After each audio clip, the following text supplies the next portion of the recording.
Hadirin dan hadirat yang dirahmati Allah Subhanahu wa taala sekalian, karena masa pun 10:30 berkenaan dengan Ramadan, kita nak sebut sikit. Habis lagi kita berhenti pada soalan itu, insya-Allah kita sambung pada masa akan datang. Berkenaan dengan Ramadan, sukacita untuk peringatkan, ditazkirahkan diri kita tentang kaifa nastaqbilu Ramadan. Bagaimana kita nak sambut Ramadan? Ramadan esok kemungkinan besar tarawih dah. Nah, esok malam kemungkinan besar. Tanya tu imam berapa persen? 90% esok. Tak tahu. Tengok ru'yatul hilal. Tapi cakap kebanyakan orang di Malaysia ni orang kata tengok tak nampak. Hari tu pun dalam radio IKIM ditanya falak, siapa dia, ustaz mana yang mahir falak. Dia kata dalam sekitar biasanya di Malaysia kalau tengok 20 tahun yang lepas, track recordnya nampak. Biasa di kawasan Negeri Sembilan, apa tepat apa Negeri Sembilan tengok? Ketampi. Ada di pasal dia tak nampak mana kawasan timur ni, pasal tu masa hari terbit. Yang nampak sebelah Selat Melaka ni, pasal tu masa matahari terbenam sebelah barat.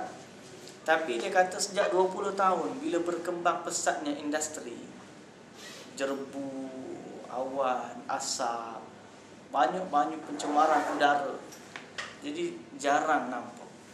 Tambah pula kita ni kawasan yang selalu berawan, awan banyak, hujan lah. Bila idza humma alaikum, bila tak nampak bayang tu, tak nampak itu, fa'akmilul iddata 30, cukupkan bilangan 30. Tapi kita kalau tak cukup, biasa kembali kepada takwim, taklah wallahu taala alam. Itu suruh kepada apapun ada kebaikannya, dia menyelaraskan semua. Takkanlah kita nak pakai pendapat kita, dia pakai pendapat dia.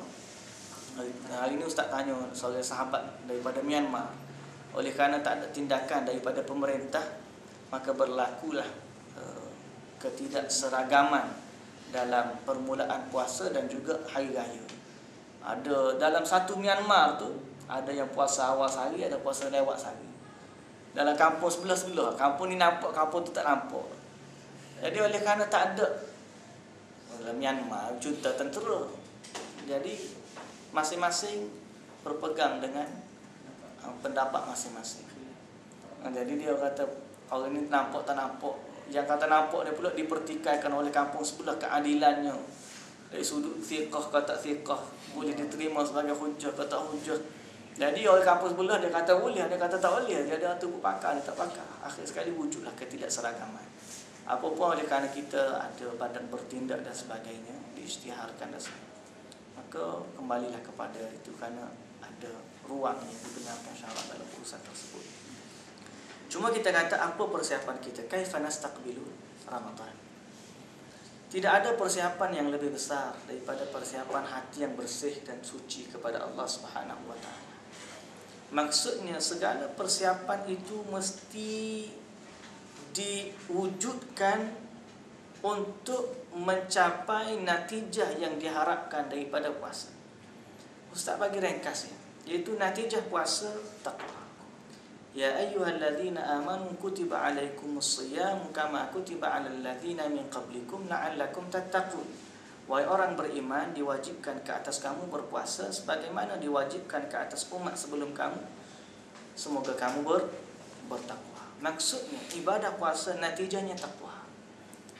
Natijahnya takwa, iaitu memberi ketakutan ke dalam hati kita terhadap Allah, sehingga kita meninggalkan apa yang Allah Subhanahu wa taala larang demi Allah Subhanahu wa taala.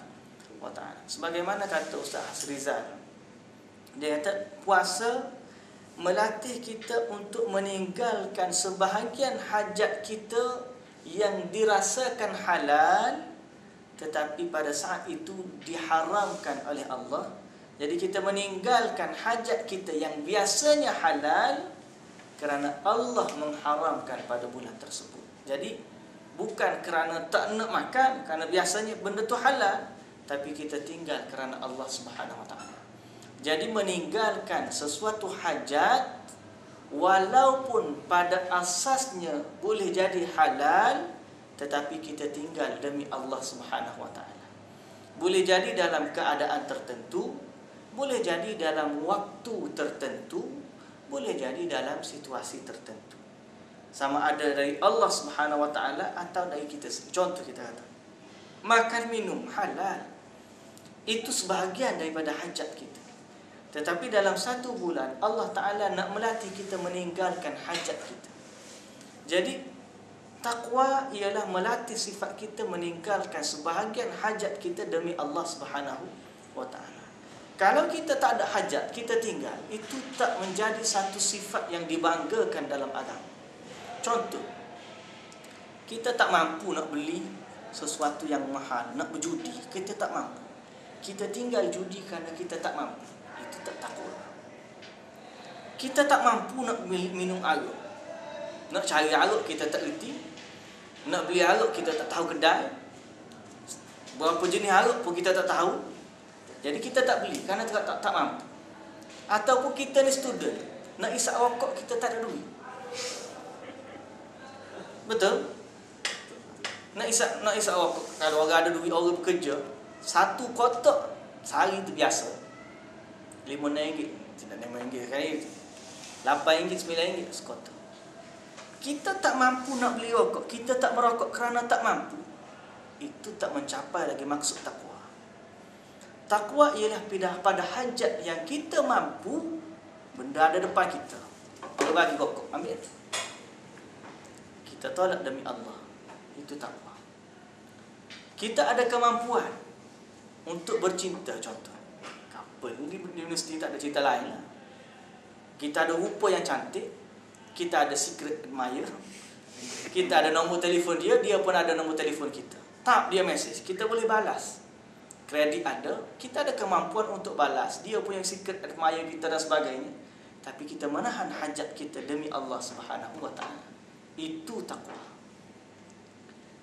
Jangan berhujah kita bertakwa selagi kita tidak diuji oleh Allah Subhanahu Wa Taala.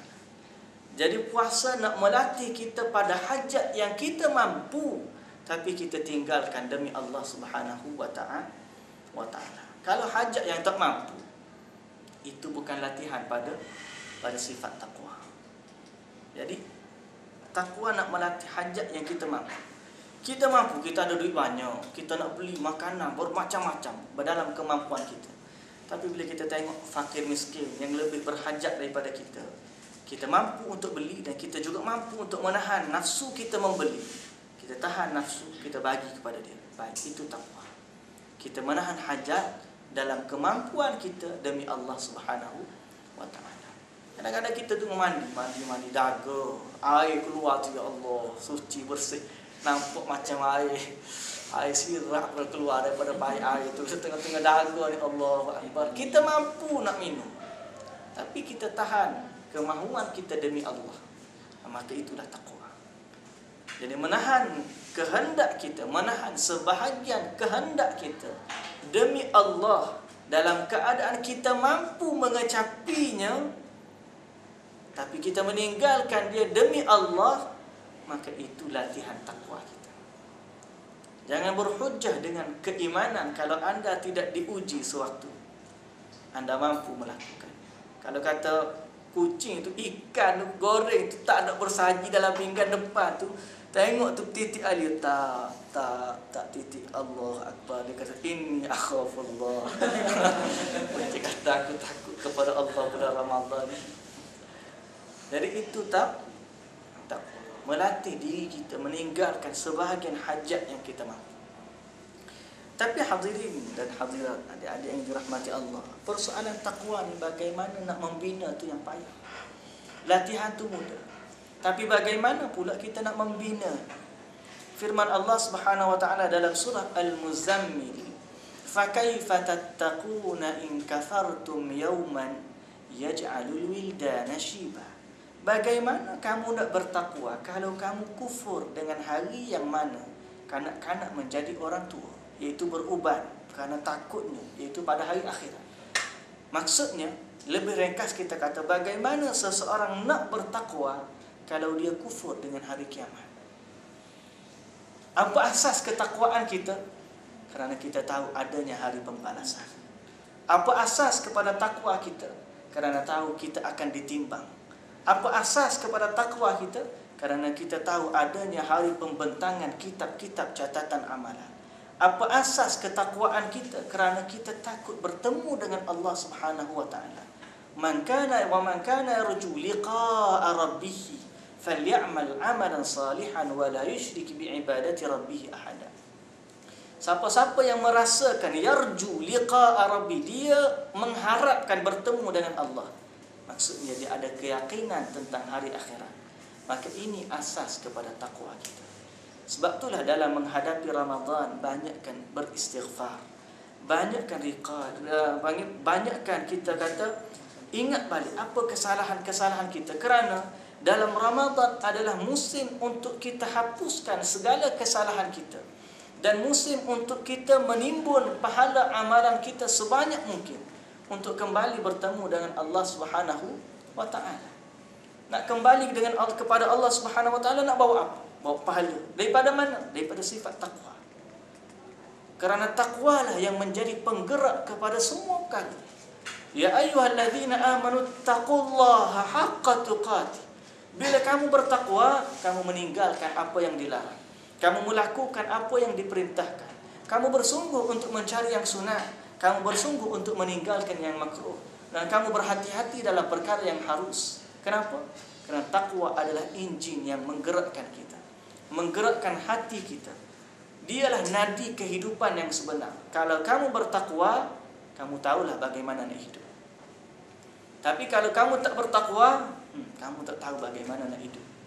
Yang haram pun kamu buat, yang halal pun kamu ambil, yang wajib kamu tinggal, ikut suka kamu nak hidup dalam dunia ni. Kenapa? Kerana tidak ada sifat takwa. Fakaifa tattaquna in kafartum yawman yaj'alul wildana shiba. Bagaimana kamu nak bertakwa kalau kamu tak ingat pada hari akhirat? Maka banyakkanlah kita zikrul maut, banyakkanlah kita istighfar di atas kesalahan-kesalahan kita. Banyakkan kita nak ingatkan diri kita bahawa kita akan bertemu dengan Allah Subhanahu wa taala. Banyak lagi Quran yang kita tak baca, banyak lagi duit yang kita tidak sedekahkan. Banyak lagi fakir-fakir miskin yang kita tidak berbuat baik kepadanya. Ada lagi anak yatim yang kita tidak usap kepalanya. Ada lagi orang-orang tua yang kita tidak hormatinya dengan perkataan dan juga anggota kita. Banyak lagi kesempatan-kesempatan yang Allah Ta'ala nak bagi kepada kita. Khusus dalam bulan Ramadan, sewaktu pintu neraka ditutup, pintu syurga dibuka dan syaitan dibelenggu. Banyak lagi perkara-perkara yang perlu kita buat demi nak mencari keredaan Allah Subhanahu wa taala dari akhirat. Masa ni Allah Taala nak melatih kita meninggalkan semua perkara tu, supaya bila selepas daripada Ramadan, dalam hajat-hajat yang kita mampu ni kita nak buat, ambil falsafah Ramadan dan kita tinggalkan hajat-hajat yang mampu kita buat ini demi Allah Subhanahu wa taala. Asas qadatulah dulu sebagai peringatan ringkas bab Ramadan ni. Mudah-mudahan Allah Subhanahu wa taala memberi kepada kita kesempatan dan hidayah serta petunjuk untuk kita beramal saleh dengan sebanyak-banyaknya dalam bulan Ramadan. Dan mudah-mudahan Allah Subhanahu wa taala memberi kepada kita, menganugerahkan kepada kita kesempatan untuk menghidupkan malam Lailatul Qadar. Allahumma amin. Ada soalan yang tanya. 45 dah ni. Qadatulah dulu, kita bertemu lagi dalam pertemuan yang akan datang. Aku qouli hadza wa astaghfirullahal azim li wa lakum. Wassalamualaikum warahmatullahi wabarakatuh.